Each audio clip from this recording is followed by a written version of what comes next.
আসসালামু আলাইকুম সবাইকে। কেমন আছেন সকলে? আশা করছি অনেক ভালো আছেন। আলহামদুলিল্লাহ আমিও আছি অনেক অনেক ভালো আপনাদের সকলের দয়ায়।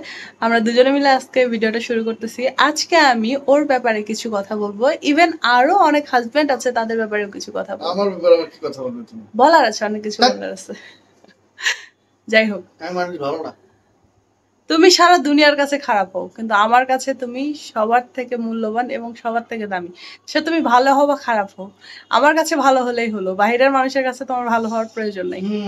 যাই হোক, একটা কথা কি জানেন, হাজবেন্ডরা বরাবরই কিরকম, আচ্ছা হাজবেন্ডদের একটা এক্সাম্পল দিই। তারা হচ্ছে জামার উল্টো দিকটা, যারা রোদে পুড়ে একদম জ্বলে যায়, মানে জামার উল্টো দিকটা যখন রোদে থাকে সেটা কিন্তু জ্বলে পুড়ে একদম ছাই হয়ে যাওয়ার মতো হয়ে যায়, মানে কালারটা একদম মরে যায়, যেটা দেখতে আর ঠিক ভাল লাগে না। ঠিক হাজবেন্ডরাও এরকম। আর অপর দিকটা, জামার অপর দিকটা এভাবে দেখার কিছু নাই। তোমার কথাগুলো শুনতেছি, ভালো লাগছে। জামার অপর দিকটা তার থেকে সেটা উল্টো দিকটা যেরকম জ্বলে যায়, আর অপর দিকটা কিন্তু ঠিক সেরকমই চকচক করতে থাকে। তো হাজবেন্ডরা হচ্ছে জামার উল্টো দিক।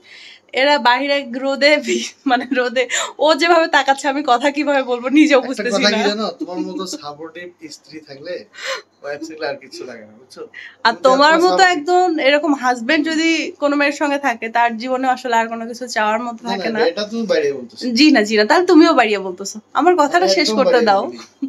আসলে আমি যেটা থাক, আমি বলতেছিলাম, দিলাম। আর শোনো না, বসো না। আমার জন্য কি নিয়ে এলো বলো? আমার জন্য কিছু আনতে হবে না, তুমি বসো। বলো কি তো একজন হাজবেন্ড হচ্ছে ঠিক জামার উল্টো দিকটা, যেটা রোদে পুরো একদম জ্বলে যায়, আর আমরা স্ত্রীরা হচ্ছি তারই অপর দিকটা, যেটাকে সুন্দর রাখার জন্য উল্টো দিকটা রোদে করে দেওয়া হয় জামার, যাতে উপরের দিকটা মানে ভেতরের দিকটা ভালো থাকে। ঠিক হাজবেন্ডরাও সেরকম নিজেরা রোদে একদম পুড়ে, মানে নিজেদের রং জ্বালিয়ে ফেলে, কষ্ট করে রোদে ভিজে নিজেদের শরীরটাকে একদম মানে কি বলবো, রোডের মতো চালায় শুধুমাত্র ঘরের স্ত্রী নামক মানুষটার জন্য, সে যেন ভালো থাকে, তার সঙ্গে তার সন্তানরা যেন ভালো থাকে। ঠিক এই জন্য এক্সাম্পলটা দিলাম যে জামার উল্টো দিকটা হচ্ছে হাজবেন্ড, আর ভেতরের যে সুন্দর চকচকে দিকটা দেখেন, এটা হচ্ছে স্ত্রী। তারা স্ত্রীকে যাতে সুন্দর রাখতে পারে, ঠিক সেই জন্যই কিন্তু বাহিরে না তারা না, নিজেরা নিজেদেরকে পোড়ায়। আসলে হাজবেন্ডদেরকে স্ত্রীরা আমি বুঝতে একটু না বলি পারা, এখানে। এটা একদম মানে হাজবেন্ডদেরকে যারা বুঝতে পারে না তাদের মতো অভাগা কেউ নেই।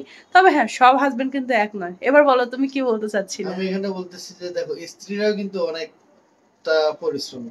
দেখো, চুলায় কিন্তু ওরা জ্বলে, চুলার সামনে কিন্তু ওরা হ্যাঁ, তা তো জ্বালায়, আবার অবশ্যই, জ্বলে, কিন্তু ওরা নিজেরাও জ্বলে, অবশ্যই।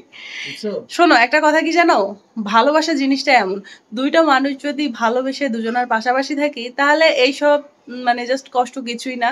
তুমি যেমন ধরো সারাদিন পরিশ্রম করে যখন ঘরে আসবা, ঠিক তোমার মুখের দিকে তাকাইলে আমার যেমন সারাদিনের ক্লান্তিটা দূর হবে, ঠিক আমার মুখের দিকে তাকাইলেও কিন্তু তোমার সারাদিনের ক্লান্তিটা দূর হয়।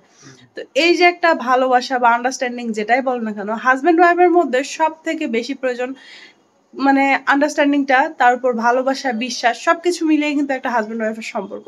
এই সম্পর্কটা কিন্তু শুধু এই এক জন্মের নয়, জন্ম জন্মান্তর ধরে এটা থাকবে। আমরা এই জীবনেই শুধু নয়, ওই জীবনেও কিন্তু যারা হাজব্যান্ড ওয়াইফ সেই সম্পর্কে থাকতে চাই। তবে অনেকে আছে, হাজব্যান্ড আছে স্ত্রীদেরকে অনেক জ্বালায়, আবার অনেক স্ত্রী আছে যারা হাজব্যান্ডদেরকে মানে কোনো শান্তি দেয় না। অনেকে আবার এমনও আছে যে হাজব্যান্ডের ইনকাম হয়তো বা একটু কম, বাট তাকে প্রেশার ক্রিয়েট করে, আমার এটা লাগবে ওইটা লাগবে, অমুকের হাজব্যান্ড এনে দেয়, তুমি কেন দাও না।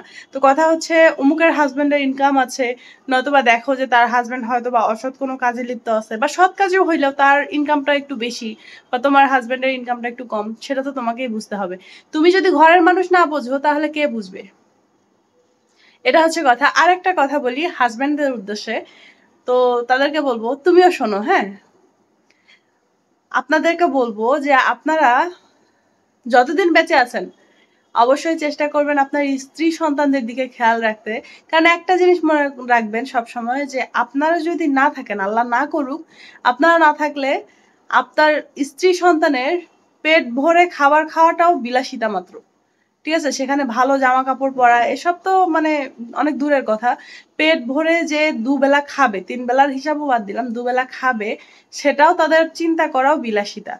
সুতরাং আপনারা জীবনে যতটুকু উপার্জন করেন বা যা কিছু করেন, হ্যাঁ আপনারা স্ত্রী সন্তানের জন্য সঞ্চয় করবেন, নিজের অ্যাকাউন্টে রাখেন। কারণ আপনি যদি নমিনি হয় আপনার স্ত্রী সন্তান, সেই ক্ষেত্রে আপনি না থাকলে তো তারাই পাবে। অনেক হাজবেন্ড আছে স্ত্রী সন্তানের নামে কোনো কিছু দেয় না, আবার যারা বাহিরে থাকে মানে প্রবাসে থাকে, তারাও দেখা যায় অনেক সময় মা বাবা বা ভাই বোন তাদের নামে দেয়, স্ত্রী সন্তানকে তেমন গুরুত্ব দেয় না। কিন্তু আসলে সবারই উচিত স্ত্রী সন্তানের দিকে খেয়াল রাখা।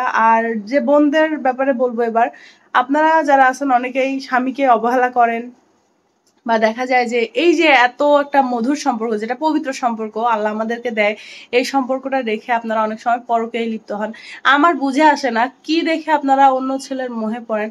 আমি তো এই এক বেটার দিকে চোখ সরাইতে পারি না, তার মায়া থেকে বের হতেই পারি না। তো যাই হোক, একটা কথাই বলবো যে দুজন দুজনের পাশে থাকবেন, হাজবেন্ড এবং মানে ওয়াইফ দুজনেই। সবাই সবাইকে বোঝার চেষ্টা করবেন, এতটুকুই বলবো। আমার এই কথার মধ্যে যদি কোনো ভুল থাকে অবশ্যই ক্ষমার দৃষ্টিতে দেখবেন, যেহেতু আমিও মানুষ, আমারও ভুল হতেই পারে। তুমি কি বলো? হুম। তোমার কাছেও যদি আমার কোনো ভুল হয়ে থাকে আরে ক্ষমা না। করে দিও। তো যাই হোক, আমাদের ভিডিওগুলো আপনাদের কাছে কেমন লাগে অবশ্যই কমেন্ট বক্সে কমেন্ট করে জানাবেন। দেখা হবে নেক্সট কোনো ভিডিওতে। আজকের মতো বিদায় নিচ্ছি, দেখা হবে পরবর্তীতে। আল্লাহ হাফেজ।